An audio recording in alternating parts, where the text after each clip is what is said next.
Hi everyone. In this video, I will be discussing the main points of Louis Pojman's article, A Defense of Ethical Objectivism. Now in this article, the author discusses two main positions in ethics. The first is ethical objectivism and the second is ethical relativism.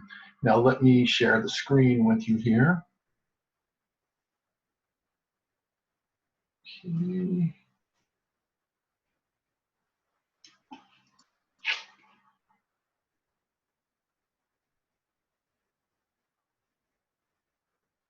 Now, let's look at some questions to think about as we go through the video. Number one, what is the diversity thesis? Number two, what is the dependency thesis? Number three, what is subjectivism? Number four, why is subjectivism incoherent? Number five, what are two good consequences of conventional ethical relativism? In other words, conventionalism. Number six, what are two bad consequences of conventional ethical relativism or conventionalism? Number seven, what is the difference between moral absolutism and moral objectivism? Number eight, what does Pojman propose as at least one objective moral principle? Number nine, why is Pojman's case that there is an objectively valid set of moral principles? What is his case? And he gives that on page 48 of the article. Number 10, what are Pojman's four reasons for why people are inclined to believe ethical relativism is true? Now in this video, I will be using, and in the course, like many philosophers of ethics, the words morality and ethics are often used synonymously and interchangeably. First, a disclaimer: in this, as in my other expository videos, I will mix my own words with the author's words freely in my explanations, often without quotation. I do this in an attempt to stay as true as I can to the author's original intent. In addition, I may include text that I glean from other sources in order to be as clear as I can about various concepts. In other words, this presentation is not intended to be an original work, and I take no credit for any of the ideas in this video except where explicitly stated. Now to the article. In section 1, the author presents an argument for ethical relativism. Let me take a moment to remind you that an argument is a set of statements where one of them, the conclusion, is supported by one or more other statements, the premises. In other words, an argument is one conclusion that is supported by one or more premises. Another way to say it is that it is a claim supported by reasons. That's all an argument is.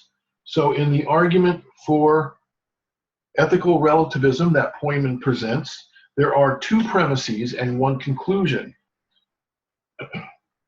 two reasons and one claim. He calls the first premise the diversity thesis and the second premise the dependency thesis, for reasons that will become clear soon. Now, there are two ways to analyze an argument. In a valid and sound argument, the premises must be true, and those premises must support the conclusion. So an analysis of an argument consists of determining whether the premises are true and determining whether the premises support the conclusion. Pojman refers to the first premise of this argument as the diversity thesis. This is the claim that the moral rightness and wrongness of actions vary from society to society, so that there are no universal moral standards held by all societies. It is a diversity thesis because moral rules vary from society to society. The second premise, at least so it claims, so the premise claims. The second premise in the argument is what he calls the dependency thesis, and that is moral rules depend on the particular beliefs and practices of a given society. The last statement is the conclusion, that there are no absolute or objective moral standards that apply to all people everywhere. This argument, like all arguments, is claiming that the conclusion follows from and is supported by the premises. So, do the premises of this argument support the conclusion? And are they true? Note here that its premises are themselves claims that can and should be conclusions of other arguments. Starting with the diversity thesis, what is a reason to believe that it is true? Proponents may point to the way sexual practices vary over time and place, and the way that some cultures permit behavior such as polygamy or homosexuality, while others view these things as immoral.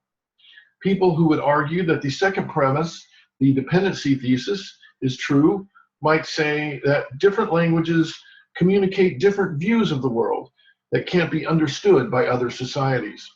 This is sometimes called the indeterminacy of translation thesis. So for folks who find ethical relativism attractive, combining the diversity thesis with the dependency thesis seems to lend support to ethical relativism in its classic form. Pojman makes a distinction here between conventional ethical relativism and subjectivism. Subjectivism is the view that morality depends not on society, but rather on the individual.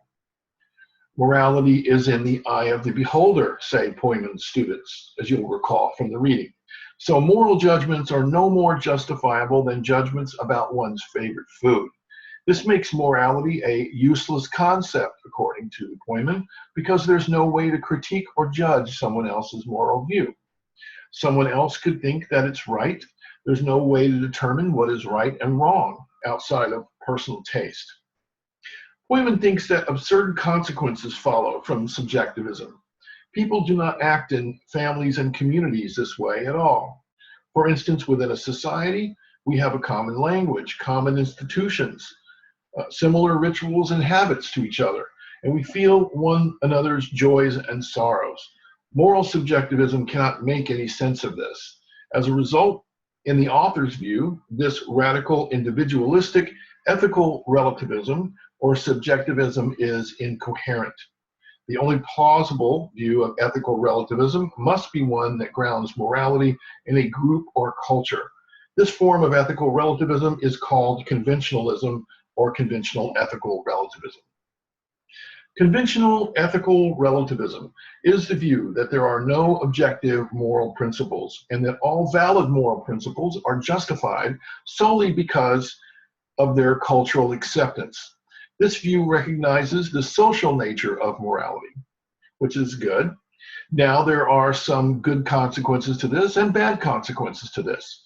One good consequence of conventionalism is that it recognizes the importance of our social environment in generating customs and beliefs. Another good consequence, and a reason people are drawn to it, is that it seems to imply a tolerant attitude toward other cultures. Now, some bad consequences for ethical relativism, according to Pojman, is that if morality is simply relative to each culture, its members have no obligation to be tolerant. In other words, if the supreme moral principle here is tolerance, then an ethical relativist would have to be tolerant of cultures who themselves are intolerant. As a result, a relativist cannot morally criticize anyone outside of their own culture, and sometimes, as we'll see, within it.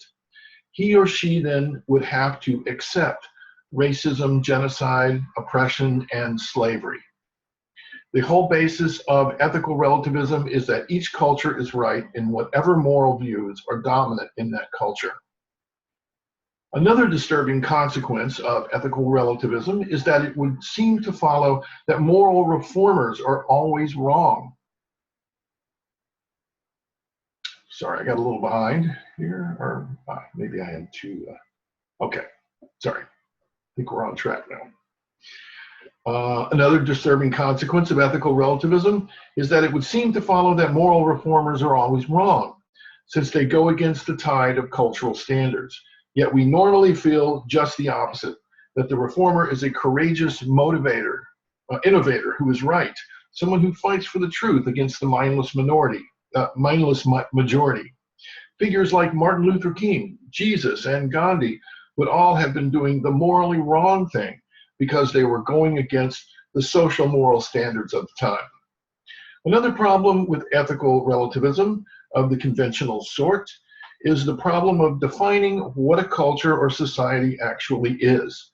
How large must a group be in order to be a legitimate subculture? Does it need to be 10 or 15 people? What about 3 or 2 or 1 people? What about 3 people or 2 people or 1 person? See, I do know how to say that. Just only the second time, not the first. In this way, conventionalist relativism seems to reduce to subjectivism, and we have seen that subjectivism leads to the demise of morality altogether. So what about the truth of those premises? The diversity thesis says that moral rightness and wrongness varies from society to society. But is this really true? Perhaps there is not as much diversity as some people suppose. It has been argued that every culture has a concept of murder, incest regulations upon sexual behavior, mutual obligations between parents and children, and prohibitions on untruth. If these moral rules are indeed shared by all cultures, then they are universal, not relativistic. Also notice that even if different cultures have different moral codes, that alone doesn't mean that there isn't one true objective moral code. The ethical objectivists could just argue that some cultures have the wrong code, or maybe none of the cultures have the right code. Just because people hold opposing views doesn't mean that they're both right. What about the second premise, the dependency thesis? The objectivists could argue that moral principles are often essentially the same across cultures. It's just that they are applied differently in many cases. And even though we may not be able to know that our moral beliefs are closer to the truth than some other culture, we may be justified in believing that they are closer. Science is a process, for instance, of getting closer and closer to the truth. Why not think that moral matters are as well? There is a difference between using critical reason to determine better moral principles and just simply uncritically accepting one's own social moral rules. And finally, is the dependency thesis supported by the indeterminacy of translation thesis? The idea that people from different cultures with different languages cannot understand another culture's perspective. This just seems to be falsified by experience, Pojman says. We do learn foreign languages and learn to translate perspectives from different language groups.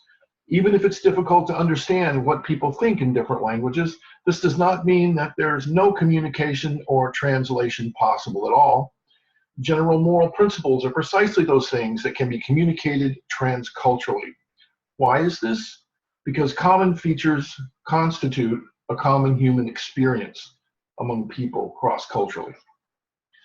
Now in section 5, Pojman argues for moral objectivism. He says that he doesn't want to make religion the basis of his arguments because he thinks it's not necessary in order to make a good case for moral objectivism. He first makes a distinction between moral absolutism and moral objectivism. The absolutist believes that there are moral principles which ought never to be violated. The objectivist believes that there are moral principles that are true across cultures and independent of individuals, but that in some cases they may be superseded by other moral principles. Pojman wants to establish that it's reasonable to believe that there's at least one objective moral principle binding on all people everywhere. That principle is the following: it is morally wrong to torture people for the fun of it. Now, he claims that this principle is binding on all rational agents at all times. He thinks there are other basic moral principles that are objective, and he lists these on page 48. But this is the main one he argues for, that it's morally wrong to torture people for the fun of it. There are 4 premises and 1 conclusion in this argument. The first premise is that human nature is relatively similar in essential respects across all cultures, and so we all have a common set of needs and interests. The second premise is that moral principles are functions of human needs and interests. The third premise is that some moral principles will promote human interest and meet human needs better than others.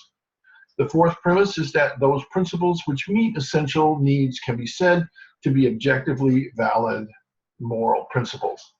Therefore, there are ideal moralities that are better than others, argues Pojman in his conclusion.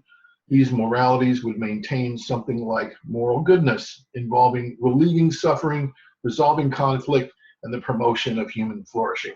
He thinks these things are objective moral rules. In section 6, Pojman addresses the question, what is so attractive about ethical relativism? If it is not a good view, why do so many people think it is? He makes 4 points here. Number 1, people think that there are just 2 options, absolutism and relativism. They think that you have to believe that there are moral absolutes that have to be performed. Okay, these people think that you have to believe that there are moral absolutes that have to be performed at all times, in all places, or that people act according to what's acceptable in their culture. But Pojman argues that one can have an objective morality without being an absolutist.